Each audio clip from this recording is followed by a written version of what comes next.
Good morning, everybody.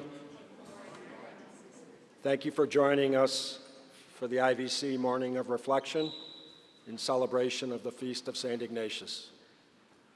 My name is Tom Galvin. I'm the IVC Chicago Director. At this time, I have three people I would like to introduce and stand. My three predecessors, George Kennedy, George Sullivan, Christine Curran, and Maura. Where's Maura? Thank you. Thank you for keeping the seat warm. Joining me today is the rest of the IVC staff. I have Jackie Fitzgerald, Program Manager, Kathy Bisher, Program Manager, Jim Sweeney, Chaplain, and we also have Father Steve Krupa, who could not be here with us today. He's another one of our chaplains. His superiors sent him on a very dangerous mission to Hawaii for the summer. So he says aloha, and he sends his prayers. I'd like to thank St. Ignatius for allowing us to use this beautiful hall, especially John Chandler and Tina Bobar and the entire St. Ignatius staff for making this so seamless. At this time, I'm going to hand it over to Kathy Bisher.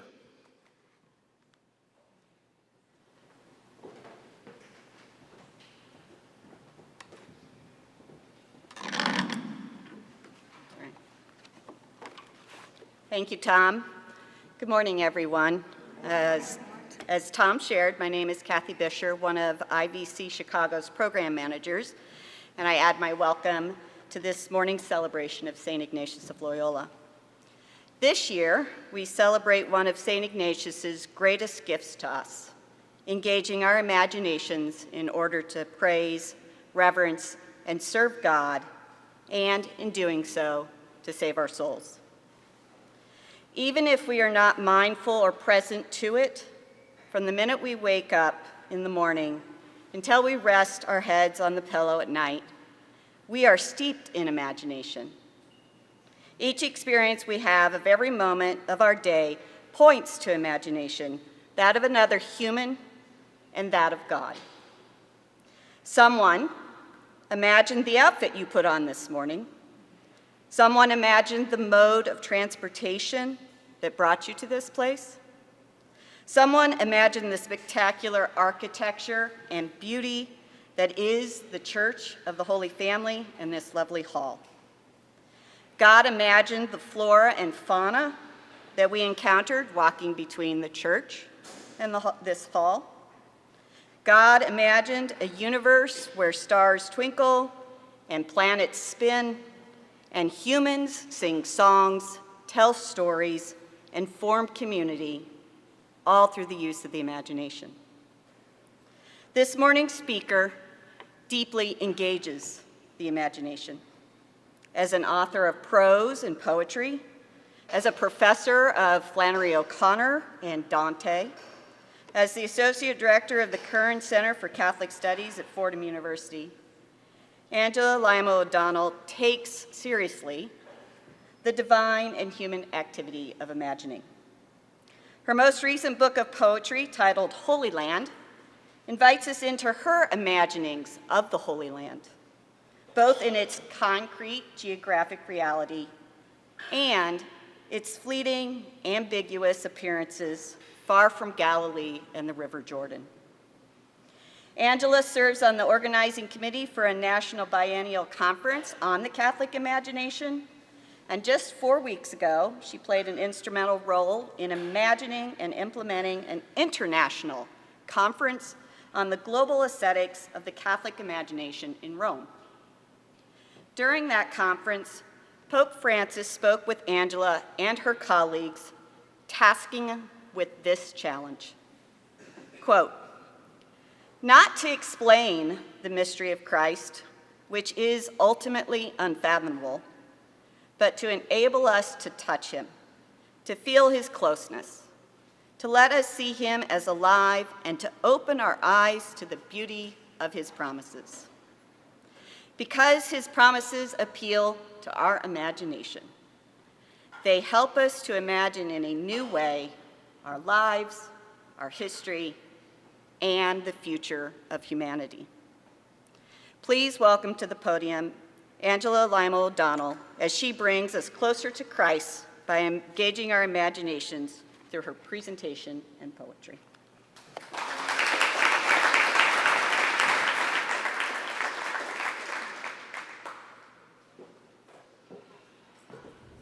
Well, good morning, everyone.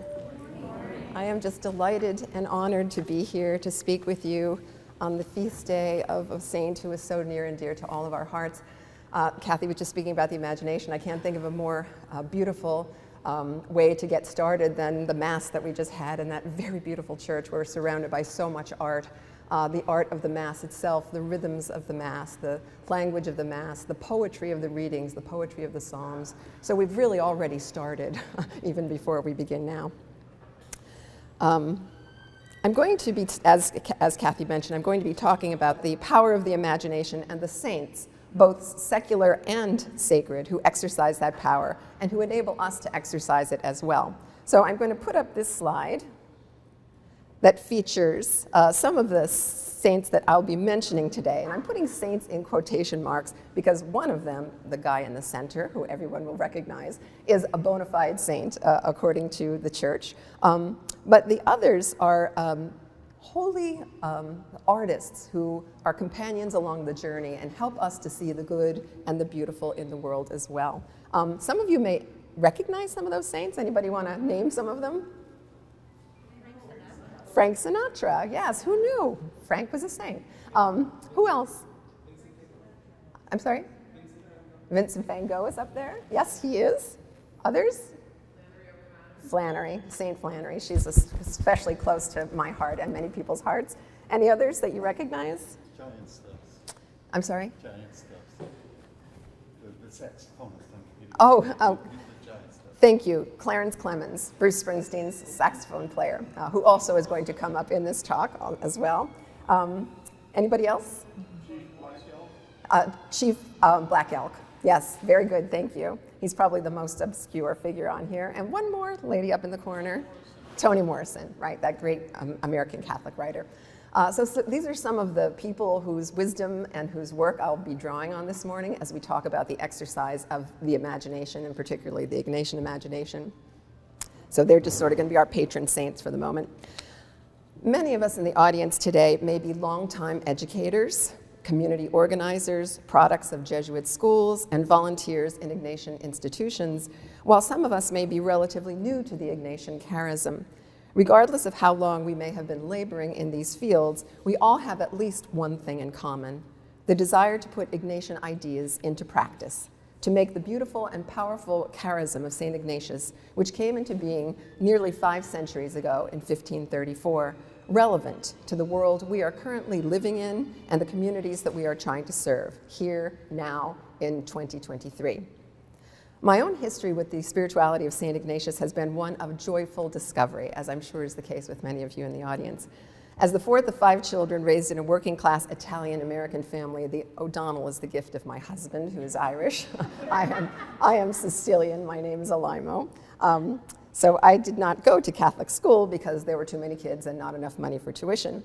Again, when time came for college, public institutions were more affordable, so I attended large state schools, earning my undergraduate degree at Penn State University and my master's and PhD at the University of North Carolina at Chapel Hill.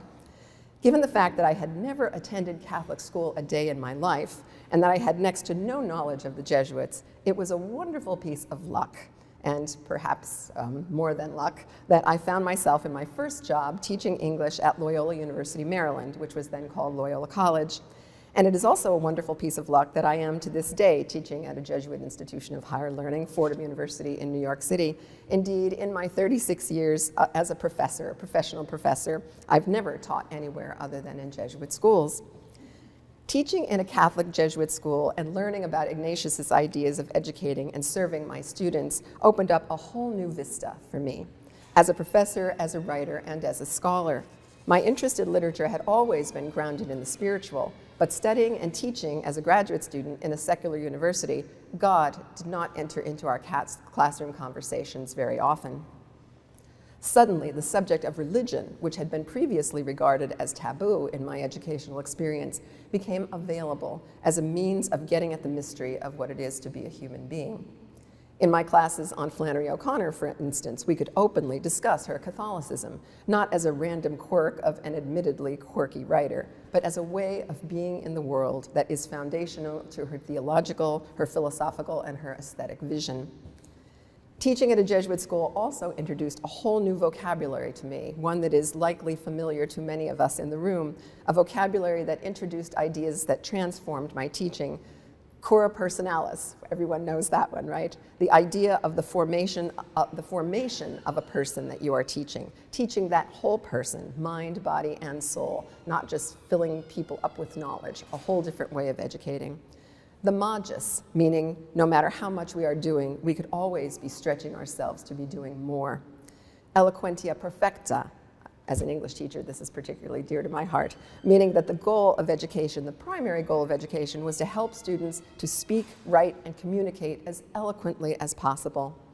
And last but not least, AMDG, or Ad Maiorem Dei Gloriam, the Latin phrase reminding us that everything we ought to be doing for the greater glory of God. The more I learned about Ignatian education and Ignatius himself, the more intrigued I was. Here was a man who suffered an almost mortal wound, which triggered a midlife crisis. Like Dante's pilgrim 200 years earlier, Ignatius lost his way, found himself in a dark wood, and knew that the previous life he had been living was unsustainable and unfulfilling. He needed a conversion to set him on the right path. As a devotee of books and the written word, it has always struck me as poignant that Ignatius's conversion came about through books. The Gospels and the narratives of the lives of the saints that just happened to be at Loyola Castle where he was convalescing. The stories that Ignatius read during his convalescence in his native Basque region of Spain set his mind and his heart on fire. Through the power of the imagination, he was able to conceive for himself a whole new life, one dedicated to the greater glory of God. Most of us know what happened next. Once his shattered leg healed, Ignatius set out on a pilgrimage to the Holy Land, but he stopped along the way during a visit to Manresa, took up residence in a cave for 10 months, and wrote one of the most remarkable documents a saint has ever produced, the Spiritual Exercises of Saint Ignatius. I'm just curious, how many folks in the audience have had some experience with the Spiritual Exercises of Saint Ignatius? Oh, wonderful, great. So you will know what I'm talking about. I could talk about them all day, but I can't. Using his remarkably acute imaginative powers, St. Ignatius created a revolutionary handbook to prayer, so revolutionary that he was brought before the Inquisition because they were saying, what are you doing? What are you teaching? How are you teaching people to pray? His way of praying encouraged the praying person to imagine himself or herself in the spaces and the places occupied by Jesus. We are invited to imagine the Annunciation, the Visitation, and Jesus' birth, to imagine him as a child with the elders in the temple, to imagine him calling his disciples, performing miracles, raising Lazarus, and then his triumphant ride into Jerusalem, to imagine him eating at the Last Supper and walking the grim road to Calvary, and finally, to accompanying him during his last moments on the cross. Ignatius invites us not to just be listeners and readers of these gospel stories. He invites us to be co-creators, and we reimagine the life of Christ and what those events might mean to us. When I learned about these spiritual exercises, I knew Ignatius was not only a saint, he was a poetic genius. For this is exactly how poets think. We imagine ourselves into spaces and places outside of ourselves and our own limited experience to explore and try to understand the human condition. Some of those spaces are geographical, but they are also spaces in the heart and in the mind and in the soul. I was fortunate to be able to engage in the exercises via the 19th annotation, and maybe some folks in the room have gone through the 19th annotation, which is simply the spiritual exercises adapted to people who are busy people who have a job. You can't go away for 30 days and do them the way that the Jesuits do them. And I learned not only a new way to pray, but a fresh way to encounter the world. As St. Ignatius teaches, God is in all things, and therefore all things are of God. all people, all places, the Imago Dei suddenly becomes very concrete and very real. To believe this requires a leap of imagination. And it is here, I think, that engagement of the Ignatian imagination empowers us to do the work that we do, whether it be teaching or serving others in our chosen ministries. First of all, we have to acknowledge that the world is a wreck. We know it, the students I teach know it, the people in the communities that we serve know it. Even as we speak, the woods in Canada are burning and have been burning all summer, blocking out the sun, polluting our air. I'm sure the cloud is on its way again to be back here. In the past few days, I don't know if you noticed, I just discovered this, many places in the Mediterranean are burning, including my own beloved Sicily. Palermo, parts of Palermo are burning because of the extraordinary heat wave that has hit Europe and, again, no rain, not enough rain. The war in the Ukraine continues unabated. The list of human atrocities goes on and on. The Russians and Ukrainians are threatening to blow up nuclear power plants on a daily basis. The immigration and the humanitarian crisis at our border has not really improved, even though the news cycle has moved on to reporting other outrages. The polar ice caps are melting, and we're in the midst of the hottest summer worldwide since modern record-keeping began. The world is a wreck. And it is almost inevitable that we would wonder, where is God in all of these things? For a moment, I'd like to take a brief detour from St. Ignatius to introduce an idea from Jewish tradition that resonates with our patron saint's understanding of the world, the concept of tikkun olam, which may be familiar to some of you, a Hebrew term which translates to repair the world. Jewish wisdom holds that it is our role as human beings on this blessed earth to try to mend the broken world, not just to complain about it. This concept is present in much of Pope Francis's thinking, that prophetic Jesuit of our own time, and it is particularly evident in Laudato Si, if you've had the chance to read his beautiful encyclical on the care for our common home. It also resonates with the Ignatian call for justice for the mistreated members of our society and for solidarity with the underserved. The Ignatian concept of standing with and for others is one of many possible ways of enacting tikkun olam. And it is precisely those so-called others that we serve, in them, that we find God. To see God in the poor requires an active imagination. To see God in the world requires an active imagination. To see God at all requires an active imagination, since none of us were fortunate to be alive during the time of Christ, and even then, many of those who were alive didn't recognize him for who he was. The imagination is a gift, a way of seeing that synthesizes the work of the head and the work of the heart, the intellect and intuition, and it is superior and beyond both. To paraphrase that great African-American Catholic writer, Toni Morrison, the only grace we can have is the grace we can imagine. To make a better world, to become a better human being, we have to imagine it first, or it can't happen. And the more often we use this gift of imagination that has been given to us, the more vigorously we exercise it, the more finely that we hone it, the more powerful and the more transformative it becomes. This is precisely what poets and artists do. They use their imaginations to enable us to see aspects of the world that might otherwise escape our notice. Artists point out the beauty that lies beneath seemingly unbeautiful surfaces and the holiness that lies hidden within seemingly secular and ordinary spaces and places. Today, during our time together, I'd like to invite you on a journey, a poetic pilgrimage to holy lands. Not just the Holy Land, although we will go there, the place that Ignatius so desperately wanted to get to and unfortunately never did because he was waylaid by Sicilians who wanted him to establish schools, and guess what? That's what he did. Thank goodness, because that's where many of us have met him. But also the holy lands that lie all around us, including the space that we are in right now. But first I want to introduce another patron saint for our conversation today, St. Vincent van Gogh. In many ways, I think of Ignatius and Vincent as twin visionaries.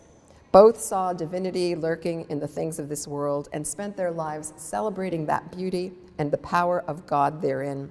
Van Gogh did this through creating his extraordinary paintings, and Ignatius through creating the Society of Jesus, schools, a new way to pray, what was it? He wrote 7,000 letters in his time as the Superior General, and a whole new charism. So there are lots of different ways to create and to imagine.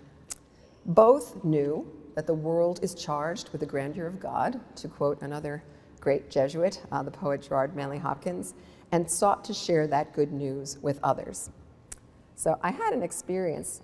I just want to point out the kinship between these two sayings, so Ignatius's line, God in all things, and this lovely quotation from one of Vincent's letters to his brother Theo, where he says, the best way to love God, or to know God, is to love many things.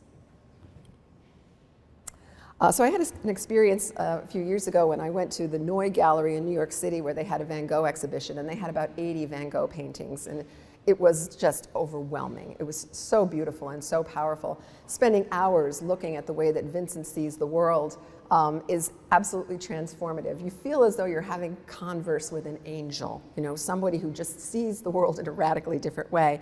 And after seeing the way that he portrays the world, you can never really see it the same way. So I felt very moved by this experience, and I wanted to capture it in some way in a poem. One of the things about art and beauty is it makes you want to make something beautiful in return. It's a gift of generosity, really. So I wrote this poem, which actually didn't start out as a sonnet, but ended up being a sonnet. I am addicted to sonnets, I admit. There are a lot of things to be addicted to. Sonnets are not too bad to be addicted to. And one of the reasons that I love them as a form is there are 14 lines in a sonnet, right? The sonnet was actually invented by a Sicilian, but the person who gets credit is Petrarch, because he wrote the first sonnet sequence, and Dante, of course, wrote sonnets, and of course, our beloved Shakespeare. And they all have 14 lines, and I think it is not a coincidence that there are also 14 stations of the cross. And in my view, each line of a sonnet is a little journey that you take. It takes you to another station where you pause, and it reflects, the whole sonnet reflects the journey, the Via Crucis, basically, where you get to your destination. So the very form of the sonnet itself embodies a kind of perfection of shape of reality that we see. So this is what formal poetry, I think, does for us. So what I'm going to do is read this poem, and each quatrain mentions one of Van Gogh's paintings, and so I will show each of those paintings as I read the poem. The poem is called Saint Vincent, and the epigraph is, "The best way to know God is to love many things." What Vincent loved of sky, he told the crows. He taught them blue and the long note of want, the rut and whirl of time that comes and goes, God's face in the field, drawn and gaunt. What Vincent loved of earth, he told the trees. Their branches writhed like flames when they heard how every leaf and bowl at last is seized and falls like olive stones and evening birds. What Vincent loved of salt, he told the sea, the play and savor of the friends of Christ, their sails taut, each mast a wood-crossed T, the empty boats afloat on waves of light. What Vincent loved of fire, he told the fire, then placed his wounded hand upon the pyre. Nature is formed by the divine spirit that inheres in all things. We see that the crows and the wheat and the trees and even the boats are all alive and on fire with holiness. After looking at the world through Van Gogh's eyes, it becomes different and transformed for us. This is the imagination at work. The vision offered us enables us to love the world, and maybe, perhaps especially, the broken world. As Kathy kindly mentioned, my most recent book that was published is called Holy Land. My own vision as a poet enters into this tradition. The concept of the book actually is embodied by these two quotations, which serve as epigraphs for the book. Epigraphs are a kind of lens through which the reader can see, what's coming. And the first one you will all recognize comes from Exodus, where it says, "Remove your sandals from your feet, for the place on which you are standing is holy ground." And this is, of course, that moment where Moses sees the burning bush and hears the voice of God speaking to him through the burning bush. All of this burning, right? All of this sense. I mean, we have fire that is destructive fire, but we also have this creative fire that burns but does not consume in all of these images, which I think is brilliant and shows the dual nature of fire. So that's an acknowledgement that there is ground which is holy and to be revered, and we need to treat it as such. But I also love the second quotation, which comes from Chief Black Elk, who I'm sure many of you know converted to Catholicism. He says, "The Holy Land is everywhere." And that is particularly beautiful because there really is no space on this earth which has not been sanctified in some way by human presence, by our lives there, by something that happened there that was important. We may not know what it is, but as we know, Native American tradition feels that the earth resonates with life everywhere. And this is one of the beautiful gifts that Chief Black Elk brings into his practice of Catholicism and Christianity. So there's a kind of tension between these two epigraphs that I think help us to see and expand our sense of the Holy Land. The book does not just touch on places. It does touch on the Holy Land, Ireland, some other places as well, but it also visits places, experiential places, intellectual places, emotional spaces that we occupy. So it's meant to kind of expand that idea of what qualifies as a land. So I'd like to read the first poem in a group of poems that are referred to as Christ sightings. When I went to the Holy Land in 2019, just before COVID hit, thank goodness we were able to get there, we went on a beautiful pilgrimage to all of the sites that most people see. How many people, by the way, have been to the Holy Land and will recognize some of these sites? Okay, wonderful. It was so moving to me to see these places that I had heard about all my life in the scriptures. How many times have I heard readings of things that were taking place by the Sea of Galilee?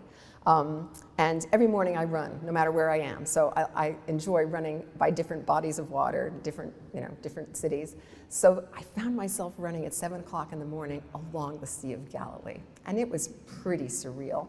And this is actually a photograph that I took while I did stop to take the photograph. But what struck me was the way that the landscape that I was looking at really had not changed at all from the time that Jesus was there. And I began to feel as though I was literally following in the footsteps of Christ and seeing him in these spaces. So this poem is called The Storm Chaser. The epigraph is the Mount of the Beatitudes, which is where the mount where supposedly Jesus spoke the Beatitudes to his followers, October the 16th, 2019, 7 a.m., and it is a sonnet. Running along the Sea of Galilee, I see you in your boat, tall brown man that you are, standing in the prow, arms raised in supplication to the skies, wind-whipped tunic blowing wild and high as the waves that have paralyzed your friends, who have hit the deck and now lie prone on the sodden wood, dumb as stone and waiting for what surely is the end, so low in the boat I can't even see them. You alone are all might, pure motion in the shape of a god. This small ocean, no match for your infinite love, for them, for the sky, for the sea, and yes, even for me. Another beautiful place that we visited, which I highly recommend when you make your trip to the Holy Land, on the shores of the Sea of Galilee, there's a little town that they have excavated that is called Magdala, and it is evidently the town that Mary Magdalene is from. And what they have built on that shore is this very beautiful chapel that is dedicated to holy women. And so when you go through the chapel, you'll find, it's really a church, you'll find frescoes all over the place depicting Jesus in a relationship with various women. And they're all very moving and very beautiful, but the one that I loved the best is this one that is in the downstairs chapel, which is called the Encounter Chapel. And as you can see here, this is the depiction of the event that takes place in Mark, where the woman who is suffering from the flow of blood makes her way through the crowd, touches Christ, and is instantaneously healed of her affliction. Very bold thing for her to do, given the way that people thought about menstruation and blood in those days, of course. She was supposedly unclean, but she didn't care. She went ahead and touched Christ anyway. So this poem is kind of I'm imagining this experience from the standpoint of her. And it's called The Thief, and the epigraph comes from Mark 5:31. Jesus turned around in the crowd and said, "Who touched my garments?" When she touched him, she stole his fire. Woman Prometheus, who wouldn't take no for an answer.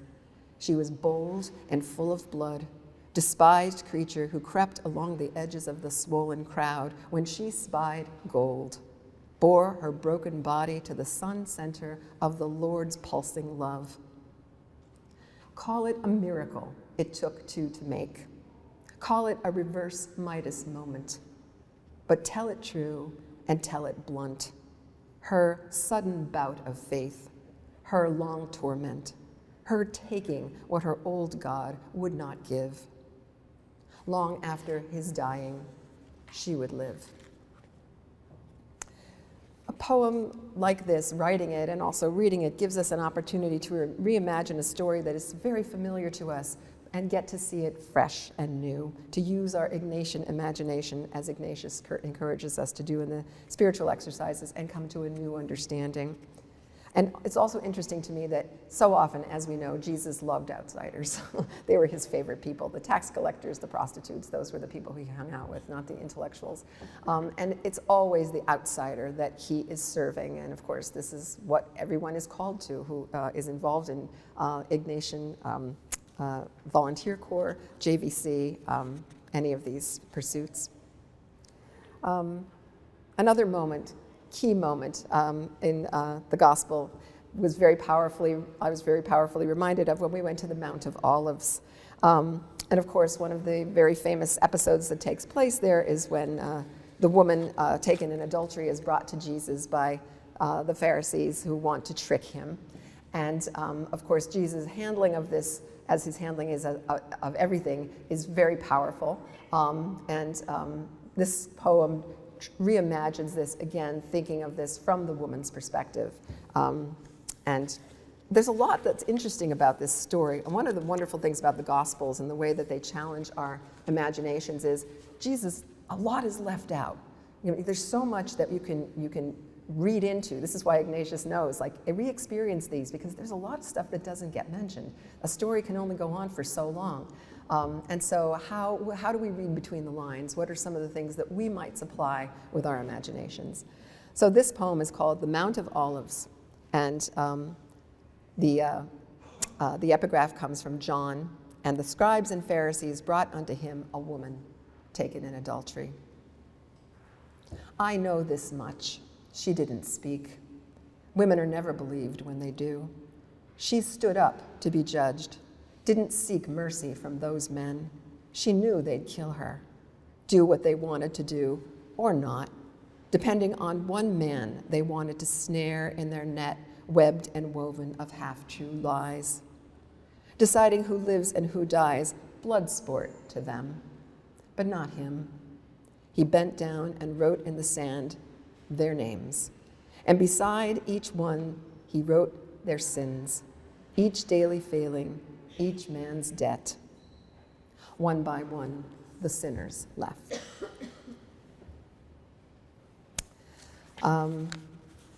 That's me.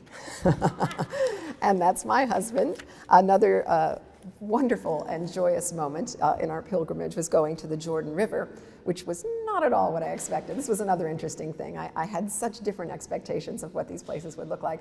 And Jordan is pretty narrow. I was thinking of this big rolling Mississippi River, and it's really not. And it's very calm waters, and lots of people like to wade in, which of course we did. And that experience was surprising. And so this little poem, another sonnet, captures part of the surprise of that experience. Ichthus at the Jordan, and of course, as you know, ichthus is the Greek word for fish, which of course is one of the symbols that was used by Jesus' early followers to show where Christians were meeting. He was identified with the fish as a symbol. We waded into those easy waters like children in search of a blessing. Tiny fish flashed and gathered, nipped our feet, a strange welcoming. It was as if they'd been waiting for us, knew we had been following from sea to sea to see the Fisher King. While we waited, we wondered if they greeted you too, as John poured the Jordan on your bare head. That moment you were sure who you were. Was the sky this blue, the sun this warm, the water this sweet, fish gathering and flashing at your feet? Surely one of the most interesting and fascinating and timeless moments in the story of Jesus is the story of Lazarus. It's one of the moments in the spiritual exercises is encouraging one to imagine what it must have been like to be Lazarus and to be raised from the dead. And so I've written a number of poems actually about this because it's such an interesting thing to think about. Maybe some of you have seen that movie by Martin Scorsese, The Last Temptation of Christ. It's 25 years old, maybe older than that. But one of the most powerful scenes in that film is when Jesus reaches in the cave to bring Lazarus out, and Lazarus grasps Jesus' hand and tries to pull him in. I mean, it's haunting. And I just heard Scorsese speak in Rome a couple of weeks ago, and he said that moment, that was his Ignatian discovery, because what Jesus realizes when he raises Lazarus is, oh, that's right, this is what I'm going to do next. I'm the next one to die. And so for Jesus, it's very unsettling, even though he knows he's human, right? So there are a couple of poems that two poems I'd like to read about Lazarus. This one is about Lazarus's tomb. I expected a grand tomb, a tomb that I could actually fit in, but it's underneath the street in the town that is Bethany, and you have to go down a very windy staircase to get there. And so this is about the hiddenness of Lazarus's tomb. So it's called Lazarus, set in Bethany, Palestine. Deep beneath the street, we found you. The passage narrow, the stairway steep, a space barely big enough to stand in, let alone lie. The rock walls thick, the ceiling low. We ducked and still hit our heads. Tiny Lazarus. Your story bigger than you and us. 4 feet tall, 10 feet underground. I could not help but wonder how you heard your name. The women weep, life come knocking at death's cold door. You fast trapped and fast asleep. Christ's call so loud, such a surprise. What could you do but wake and rise? And I'd like to read another poem about Lazarus, because another aspect of the Ignatian imagination and the human imagination is humor. And even though sometimes it might seem humor is inappropriate at times of seriousness, as Flannery O'Connor once said, only if you are secure in your faith can you really see the comical side of the universe. So this poem attempts to do this. Again, imagining Lazarus waking up in the tomb. This is an 18-line sonnet. And it's called Saint Lazarus. Saint Lazarus does not figure largely in our panoply of saints. It does in the Eastern Church, but not so much in the Western Church. I think that's unfair. He died, he rose from the dead, he died again. He was a very good sport about all of this.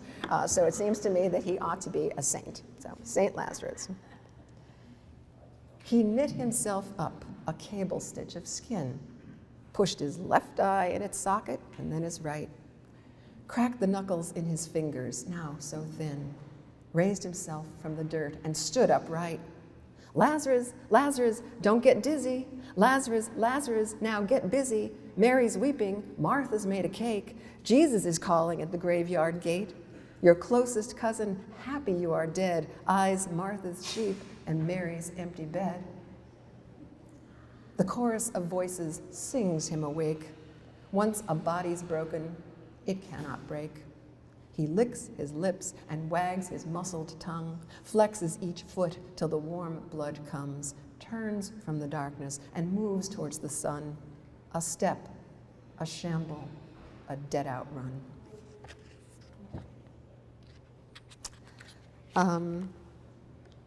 Another poem that I'd like to read, I'll read 2 more from this book, is those of you who may have gone on the Via Dolorosa Again, not at all what I imagined. I was thinking I was going to be in this desolate place, walking up a hill, skulls all over the place, you know, birds flying in the air, and it's like, nope, it's a busy city with people trying to sell you carpets and pottery as you walk by. It was not what I imagined.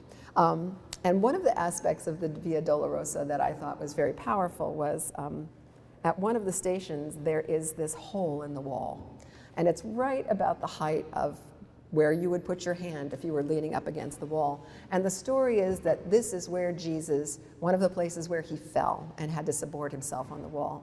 Whether this is true or not, we don't know. But tradition, this is what tradition says. So this spot in the wall has been touched by millions and millions of hands over the millennia since people have been going here. And so there's a divot in the wall, pretty deep divot, about the size of a hand. And I had this very powerful sensation when I put my hand there of touching all of those hands that have touched that space all the way back to the first person who touched it, Christ. So this poem tries to capture that moment. And I made up an epigraph for this to try to explain to the reader what I just explained to you. It says, Station 5, Chapel of St. Simon of Cyrene. To the right of the lintel, in the corner of the wall, at shoulder height, is a smooth stone with a hollow, where Jesus supposedly placed his hand when he stumbled while carrying the cross. And this is from a book I made up, The Skeptic's Guide to the Holy Land. Put your hand in my side, Christ said to Thomas. I put my hand in the hole in the wall. It was just the size of a suffering man's. It was just the size of my sin. I faltered too. I did not trust the stone or flesh. Both men are dead. But in this place, I felt our hands touch. The space was just the span of my 5 fingers. Nothing can convince me now he was not there, that Magdalene's unruly hair was not soothed by that healing hand, that he was not more than a man. And the last poem I'll read from this book is set on Christmas Day. And another beautiful site that one can go to in the Holy Land is the space where Jesus supposedly was born in the Nativity Church. And this is trying to understand the birth of Christ in the context of the current world that we're living in. Oops. Oh, for some reason the poem's not showing up, but that's okay. It's called Christ Sighting, December 25th. Here comes the dark, the dearth of the year, and here comes Christ again, born when he's least expected and most needed. Now and here, in the midst of famine, comes this feast, fit for fools, surrounded by the ruin we have made of our own earth, the rivers black with mourning for the jewels they once were, the air thick with smoke from the charred trees. Now, in the darkness, we fall to our knees in wonder at the baby birthed just for us. We deserve nothing, no small sign of luck. In a world ripped by sickness, choked with anger, love lies sleeping in a dirty manger. And just to shift gears a little bit, another project that I really enjoyed working on was this project which is called the Saint Sinatra Project. And as you can see, Frank's mugshot is there among Frangelico's procession of the saints. This was really an accident. I knew that I wanted a picture of Frank and I didn't want to have to pay royalties for it, but then I found out that mugshots are in the public domain. So I called the Bergen County Sheriff. I said, can I use this? And she said, sure, go for it. And I said, great, I'll send you a copy. So, so Frank ended up being superimposed in all of his unholiness. And Frank wasn't really guilty of the charge, by the way. He was arrested, but he wasn't guilty of the charge. But anyway, I thought it was actually a pretty good representation of what this book tries to do. And I take my cue from John Paul II, another one of our saints. He wrote a beautiful, it's not really an encyclical, it's a letter to artists. I know one person in the room has read it because he was in my class years ago. And one of the many wonderful things that Pope John Paul says, and of course John Paul was an artist as well as a theologian and a philosopher, so he knows whereof he speaks. And he says that beauty is the vocation of the artist, and beauty is the instantiation of goodness in the world. And so it occurred to me, so we identify saints based on their goodness, but is it possible to be a saint when you're a practitioner of beauty, when you bring beauty into the world and allow people to see God and to see that the world is charged with this divinity? And so the book is sort of an experiment. It's got real saints in it, but it's also got what I call rogue saints in it, who don't necessarily fit the type. And Frank, of course, is the test case, because if there's room for Frank in the communion of saints, there's room for all of us, right? So this contains a number of poems that are about artists of the beautiful, and one of them is my favorite saxophone player, Clarence Clemens, who you probably, any Springsteen fans here in the audience? Excellent. A Springsteen concert is a liturgical experience, so if you haven't been to one, please go, or just subscribe to Sirius Radio, where you can get all Springsteen all the time for 24 hours and listen to his concerts. He is a Catholic. He was raised in Freehold, New Jersey, right next to Our Lady of St. Rose of Lima Church. Altar boy, Catholic school kid, in denial for many years about his Catholicism, and then as he got older realized he never would be the artist he is if it weren't for his Catholicism. The language of his music, and his songs rather, is completely informed by all of the language of Catholicism. Sin, redemption, baptism, all the sacraments are there. So Bruce has had his epiphany, and I used to love Clarence's performances because he was a very soulful saxophone player. He wasn't the best saxophone player, but he was very soulful. And there's one particular concert that I recommend you listen to. You can find it on YouTube. It's their performance of the song Jungle Land at Madison Square Garden in 2000. And that's a very beautiful, very powerful song. It's again about broken and people who are outsiders. And it's like an opera, and the language, Springsteen's language, is very poetic. Describes the fate of this young man called the Rat, the despised, and what happens to him. But there's a point in the song where language fails. He needs something else to be able to tell the poignant power of this story, and that's when Clarence Clemens breaks into this 3.5-minute saxophone solo, which will break your heart. And so this is about listening to that solo along with 30,000 other people. On hearing Clarence Clemens' saxophone solo in Jungle Land, Madison Square Garden, New York, St. Clarence. 3 minutes of sweet, dark of the heart, pouring from his gold horn of plenty. More where that comes from. Each soul knows the hunger for the low note, the throb of high heaven, stars struck across the Springsteen scattered sky. Give us our God back, the crowd urges and surges, beauty so old and beauty so new, once gripped in the palm of a gritty hand, a smudged host, a bolt of wine, clean as the cut of your backstreet song. Take us with you, saint of the sax, as you palm each rung, climb the ladder of passion, noche oscura, forgetful as noon, far as the midnight gang's rendezvous, the human doomed in tragic romance. 3 minutes of sweet, dark of the heart, and 10,000 become one. Your story our own, being and blood, player and played, ear and lip and aching tongue, God longing, heard and sung. Let me see what I have time for. I don't want to go over time by too much. I think I'll shift gears just a little bit and talk a little bit about St. Flannery. Most people know who Flannery O'Connor is, and she was a great Catholic writer. She was born in 1925. She died, sadly, at the age of 39 in 1964 of lupus, and she wrote such powerful, powerful stories, parables really, about sin and redemption, and about God's saving mercy and saving grace in the world that most people are too dumb to embrace. She talks about her own characters having such hard heads. It takes something violent, it takes something shocking for them to realize this incursion of God into the world. So her stories are pretty hard to take for some people because something surprising happens in every story, and it's not always a happy ending in a conventional way. But O'Connor's theology is very faithful and very beautiful and very generous, because nobody is beyond the mercy of God in O'Connor's stories. And she puts some pretty bad people in her stories, serial killers, all sorts of awful people. So I wrote 101 poems from the perspective of Flannery O'Connor, because she's my buddy. I've written 4 books on her. I think about her all the time. So I just engaged her in conversation every day, basically, and let her talk for a change instead of me.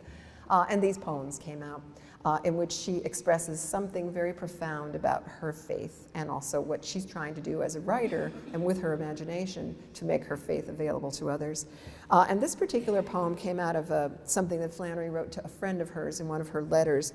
Her friend is asking, how do we deal with this awful broken world, these awful people who are in the world?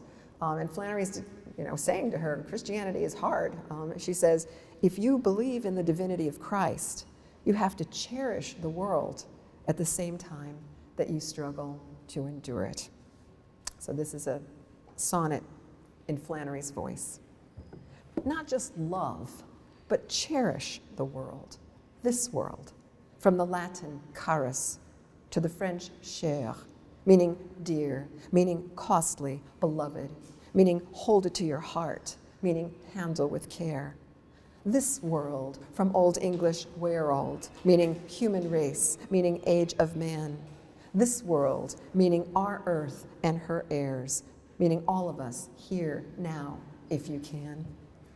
The serial killer, the crooked cop, the war-worn refugee at the door, the racist, the rapist, the shooter and shot, the filthy rich and the dirty poor.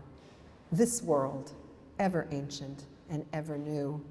Not just love it, but act like you do.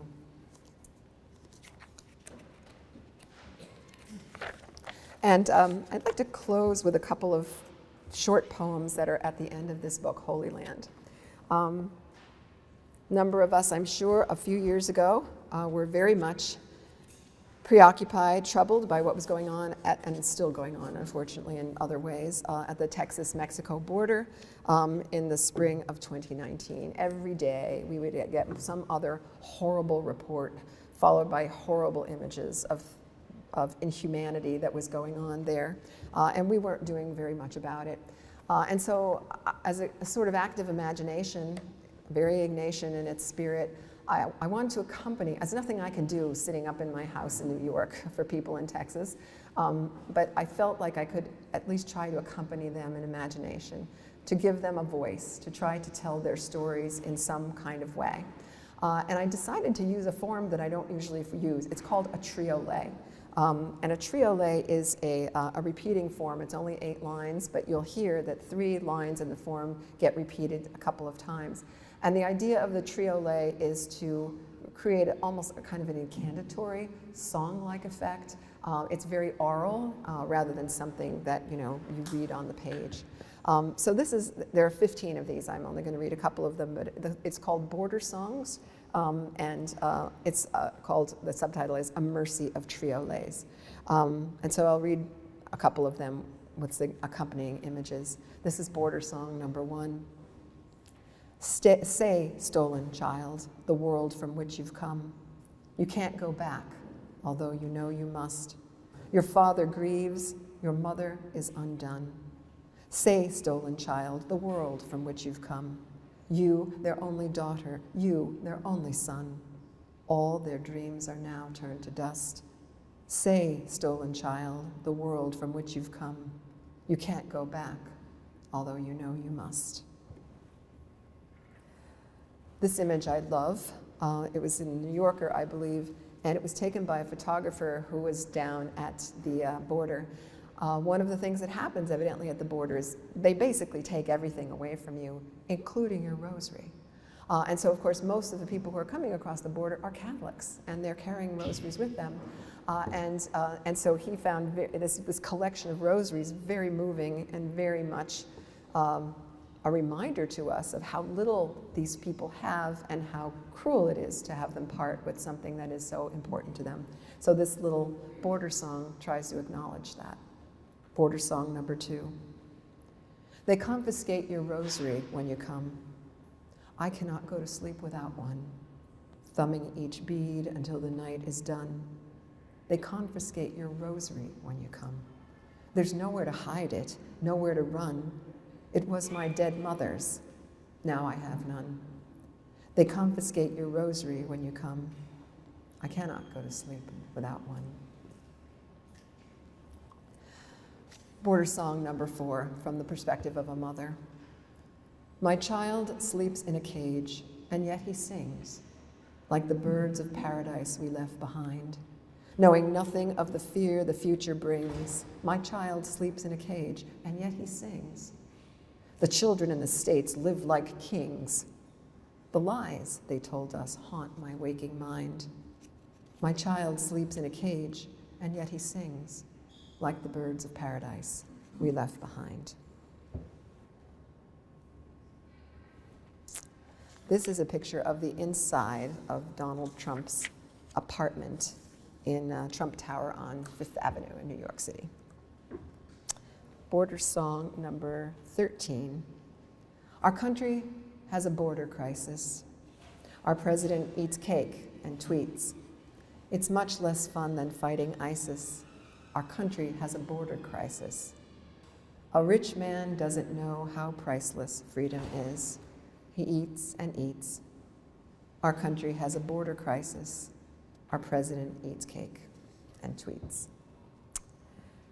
And this last image, I think many of you will remember the very powerful, horrible image that was on the cover of the New York Times and many other news outlets of a young man who drowned in the Rio Grande with his baby daughter.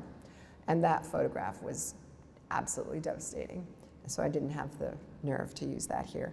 This is a picture of him in happier times with his little daughter. And this is the last of the border songs, border song number 15. Face down in the river lies a father. Beside him lies his little daughter. The saddest death is death by water. He held her when the current caught her. He did not leave, he did not falter. Face down in the river lies a father, his arms around his little daughter.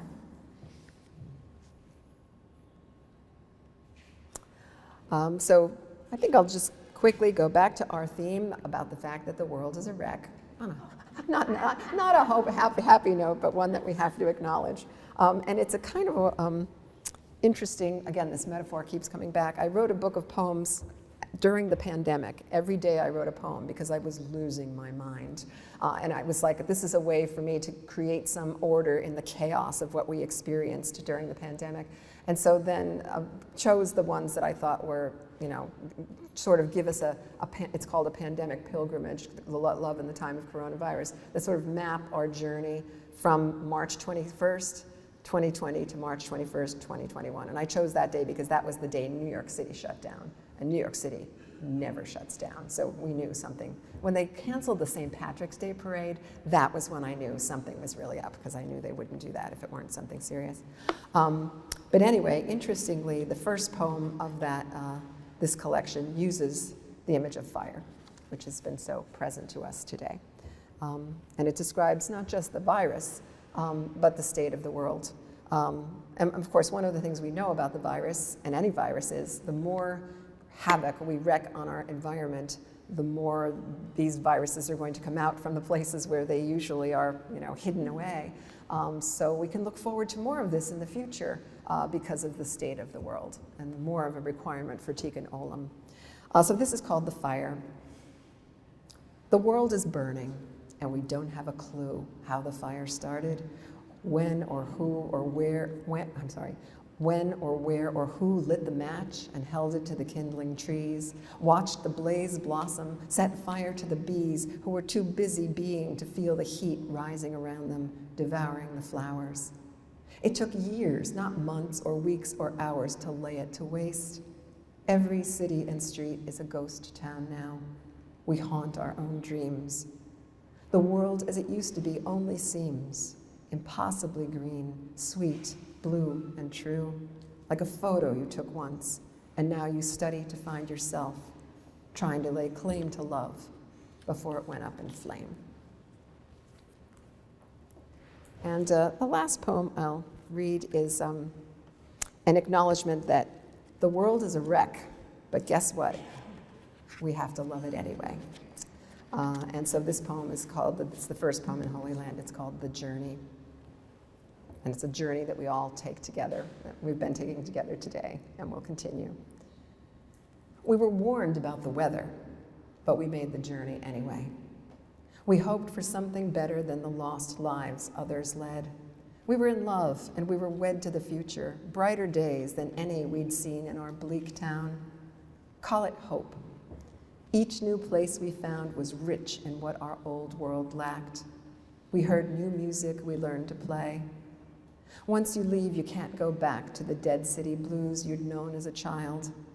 We braved wild wind, hard rain, and when the weather was bad, we sang.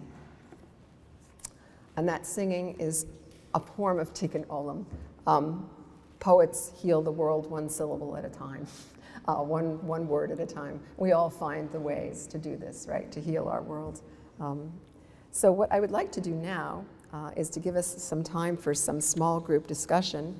You're going to find on your table that there are a series of questions that I think might be interesting for us to answer. One is a kind of Lectio Divina.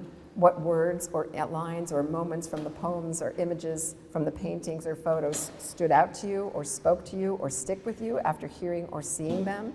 You might meditate on them and write something, journal something, or if you prefer, you can speak among yourselves. The second one, have you had an experience like any of those described or depicted in the poems, wherein you felt the presence of the divine in some experience that you have had or some place that you have been?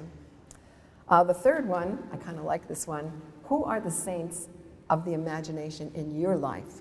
Who are the artists who you feel you're accompanying and are accompanying you on your journey and inspire you?